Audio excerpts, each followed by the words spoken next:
ምስ መጻምድኺ ኮይንኺ ትሰምዐዮም ናይ ፍቕሪ ቃላት ልነግረኪ መጻምድኺ ልነግረኪ ናይ ፍቕሪ ንግግራት ብምሉኦም እሳቶም ኣብ ልቡ ናይ ዘሎ ናይ ፍቕሪ መጠን ይውክሉ እዮም። ፍቕሪ ንምንታይ መጠን እኒሆ ለኣኸ ናይ ማን ድዩ ልደለኪ ወይ ድማ ንግዚያዊ ነገር ድዩ ዝደለኪ እዚ መጻምድኺ ምሳኺ ክቕፅል ዝግብኦን ዘይግብኦን ድዩ? ሰላም ክቡራት ተኸታተልተይ ሎማዓንቲ ላምቲ ልሙድ ንፍቕራዊ ህይወትክን ክጠቅም እዩ ኢለ ሓሰብክዎ ሓሳብ ሒዘል ክንመፅእ እኒኹ። እዚ ቪድዮ እዚ እስካዕ መጨረሻ ብምክትታል ካብዚ ቪድዮ ተረብሕቲ ልክትኾና ግብዣ እዩ። ለዛ ቻናል እዚኣ ሓዳሽ ስለኾንክን ግን እዛ ቻናል ሰብስክራይብ ላገበርክን ቤተሰብ ንክትኾናኒ ብፍቕሪ ይጋብዘክን ኣለኹ። ሎማዓንቲ ሒዘልክን ልመጻእኽዎ ሓሳብ እዘን ሓዘል ነግረኪ 5 ቃላት እንድሕር ሰሚዕ ከሉ ኮይንኺ እመንኒ እዚ ወዲ እዚ ተተሓድግዮ ይምረፅ። ምክንያቱም ሓደ ሰብ ኣብ ልቡ ካብ ዘለዎ ስምዒት እዩ ስምዒቱ ከገልጽ ክናገር ልኽእል ኣብ ልቡ ብዝስምዖ ኣብ ልቡ ብዘሎ መጠን ወይ ድማ ኣብ ልቡ ብልተቐመጠ ፍቕራዊ ስምዒት እዩ ክናገር ዝኽእል እምበር ካብ ባይታ ተላዒሉ ምንም ነገር ክናገር ኣይኽእልን። ስለዚ እዞም ኸዝል ነግረካ 5 ነገራት እንድሕር ትሰምዕ ኣለኹ ኮይንኺ እዚ ሰብ እዚ እመንኒ ምሳኺ ኮይኑ ነገር ግን ምሳኺ ሃምለ ይኾነ ኣነ ክነግረኪ ይደሊ። እትና መጀመርያ ነገር ክነግረኪ ኣብ ፍቕራዊ ህይወት ከም ግዴታ ዝቆፅሮ እንድሕር ኮይኑ ግዴታ ማለት ሃመይ መሲልኪ ከዚ ንኣብነት ስጦታ መሃብ ውህብቶ መሃብ ሳፖርት ምግባር ዝኾነ ነገር ምሕጋዝ ወይ ድማ ኣብ ጎኑ ኮይንኺ ዝኾነ ነገር ምግባር ግዴታኺ እንድሕር ገይሩ ዝሓስቦ ኮይኑ እዚ ሰብ እዚ ከም ፍቕረኙ ከም መጻምዱ ወይ ድማ ከም ሰበይቱ ዘይኾነ ዝሓስበክ ዘሎ ዝኾነት ሓጋዚቱ ወይ ድማ ንሱ ብልዕሊኣ ኮይኑ ንሳ ብትሕቲኡ ኮይና ትሕግዞ ዝኾነት ሓጋዚት እምበር ከም መጻምዱ ከም ፍቕረኛ ኣይሓስበክን ዘሎ። ስለዚ ሃም ግዴታ ክርእየክ ተሎ ለኣብነት ስኺ ስጦታ ክትብዮ ግዴታ እኮ ኣይኾነ ፍቕራዊ ስምዒት ተሰሚዑኪ ካብ ፍቕሪ ኣመንጭኺ እንድሕር ክህቦ ዘይልኺ ንዚ ሰብ እዚ ግዴታ ኣይኾነ ስጦታ መሃብ እስኺ ተጨኒኺ ከምኡ ንክስምዓክ ባይዘዊ ሓደ ኣወዳታ ይገብሩ መስለኪ ማኒፕሌት ይገብሩ ናይ ብትሑትነት ስምዒት ንክስምዓክ ይገብሩ እሞ በዓልከ በዓሉ ግዴታ ይመስለኪ ስጦታ ተዘሂብክዮ ዝኾነ ነገር ተዘይገይርክሉ ተዘይሓጊዝክዮ ምናምን እዚ ፍቕሪ እዚ ጠጠው ዝብል ወይ ድማ እዚ ፍቕሪ እዚ ዘይቕፅል ይመስለኪ ተረዲኪ እዚ ዝኾን ዘሎ ካብ ምንም ነገር መፅኡ ዘይኾነ ከይተረድአኪ ንውሽጥኺ ከምኡ ዓይነት ስምዒት ንክስምዓክ ስለ ዝገበረኪ እዚ እትና መጀመርያ እዩ። እቲ መበል ካልኣይ ለለ እምነት ዘይብሉ ምጥርጣር ዘብዝሕ እንድሕር ኮይኑ ራይ ሓፍተይ ክነግረካ ኣነ ማለት ምጥርጣር ፍቕራዊ ስምዒት ባዕሉ ዝፈጥሮ ምጥርጣር እዩ። ነገር ግን ካብኡ ሕልፍ ልበለ ሓደ ኣወዳት በቃ ላይክ ከም ባዕለ ገታት እዮም ክነግረኪ ለኣብነት ዝኾነ ሰብ ሰላም እንተይልኺስ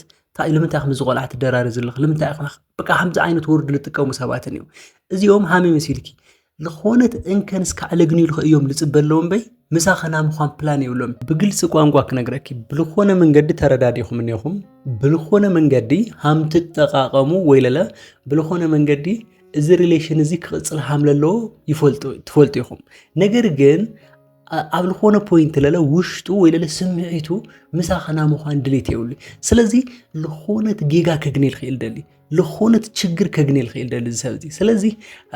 ኣብዚሑ ልጠራጠር በቃ ካብ ፍቕሪ ማለት ይርድአክ እዩ ብፍቕሪ ሰብ ክቐንእ ተሎ ብፍቕሪ ክጠራጠር ተሎ ወይ ለለ ብፍቕሪ ልኾነ በቃ ኣግሬሲቭ ክኾን ተሎ በቃ ፍሉጥ እዩ ሓደ ሰብ። ነገር ግን ካብኡ ወፃእ ብልኾነ መንገዲ ሁል ጊዜ ለኣኸለ ጨንቐክ እንድሕር ኮይኑ ልኾነት ጌጋ ኣግነኹላ ኸዚ ጉሮሮ ኣሓስኽዎ ኸዚ ኣዋረድኽዎ ዓይነት ነገር ለራምድ እንድሕር ኮይኑ ዝሓፍተይ እዚኣ ነገር ብጣዕሚ ተሓስብላኒኪ ተትቕድም እዮ ይመርፀልኺ። እታ መበል ሳልሳይ ለለ ክነግረኪ ሰብ ኢኺ ሃም ሰብ ትጋገይ ትኽእል ኢኺ ሃም ሰብ ተጥፍእ ትኽእል ኢኺ ነገር ግን እንድሕር ንይቅርታ ንምግባር ብጣዕሚ ልጽገም እንድሕር ኮይኑ ይቅርታ ልምቕባል ኸዚ ለኣብነት ተጋጊኺ ልኾነ ጥፋት ተጥፍእ ትኽእል ኢኻ ማንም የጥፍ እዩ ኣባኻይ ተጀመረይ ማንም ካፕል ኢቭን ይቅርታ ኣይባሃሃሉ እዩ ተረዲኽኒ ሕቕፍ ተቢላቱ በቃ ተወዲዩ ልኾነ ጥፋት ኣጥፍያ ልኾነ በደል ተገኒዋ ማለት ሲሪየስ ላይ ኾነ በደል እዚ ማለት ሃም ቺቲንግ ወይ ለለ ዲስሪስፔክት ምግባር ወይ ለለ ንመጻምዳ ምውራድ ምናምን ላይ ኾነ ጌጋ በቃ ኸዚ ለኣብነት ስልክ ላይ ልዕልክሞ ንበል ብጣዕሚ ለናድድ ግን ለለ ኢሹ ክኾነ ይኽእል ንምንታይ ክልል ኣልኺልኪ ሃምዛ ስለለ ይኾንኩ ገለገለ ኢልክዮስ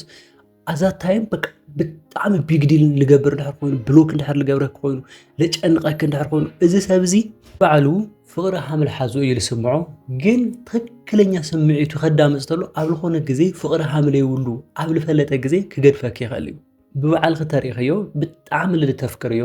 ብጣዕሚ ልትፈትዮ ወዲ ይቅርታ ንምግባር ያን ያህል ኣይትፅገሚ በቃ ዝኾነ በደል ክብድል ይኽእል እዩ ትናደድ ኢኺ ትሓዝኒ ኢኺ ምናምን ግን ኣብ ውሽጢ ክለሎ ናይ ፍቅሪ ስምዒት ስለልስዕረክ ጥራይ እዚ ሰብ እዚ ይቅርታ ልክትገብርሉ ኣይትችገሪ ኣይኾነ ይቅርታ ኢልኪ ኣይኾነ በደሉ ኣሚኑ ስሕተቱ ኣሚኑ ካብ ደጊም ክእረምየ ኢሉ ተናጊሩ ኣይ ኢዝሊ እንኳን ብቐሊሉ እዚ ሰብ እዚ ይቅርታ ክትገብርሉ ናይ በዓልክ ናይ ውሽጢ ስምዒት የገድደክ እዩ እቲ መበል ራብዓይ ልክ ነግረኪ ፍቅርኺ ከም ዘይተረድኦ ዘምስል እንድሕር ኮይኑ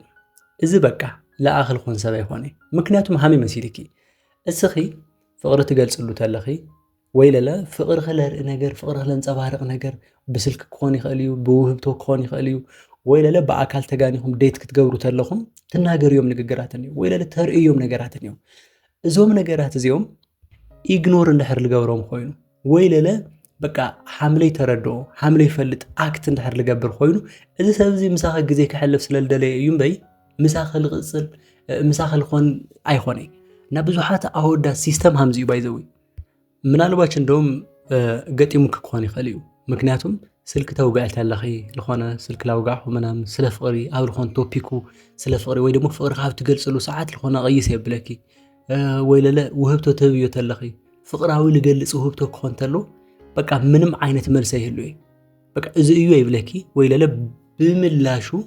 ክገብሮ ልብል ምንም ነገር ኣያርየኪ እዚ ማለት በቃ ኣያፍቅረኪ ማለት እዩ ማለት ሓደ ሰባት ኮንፈርት ዞን ይኽን ሓደ ኣጓላት ለሓደ ኣወዳት ምቾት እንየክን ይኽን ቆንጆ ትኾና ትኽእላ ወይ ለለ ፋይናንሻል ስትሮንግ ትኾና ትኽእላ ወይ ለለ በቃ ልኾነ ዝተሞቸወ ነገር ካባኽን ክህል ይኽእል እዚ ምቾት እዚ ክስእን ስለለይደሊ ብቻ የፍቅረክ እየ ኢሉ ሓላፊነት ኣይወስደልኺ